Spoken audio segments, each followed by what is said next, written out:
If you've never had water in your basement, you're lucky. If you have, you know how destructive it is. Take the Grand Canyon as evidence.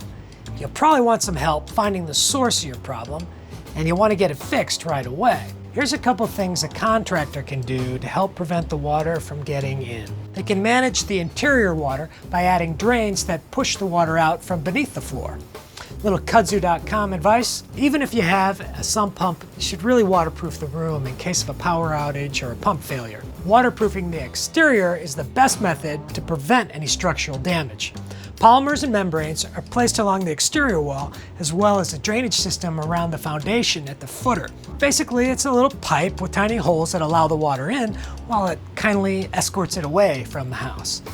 Water damage can put your foundation at risk and should not be ignored.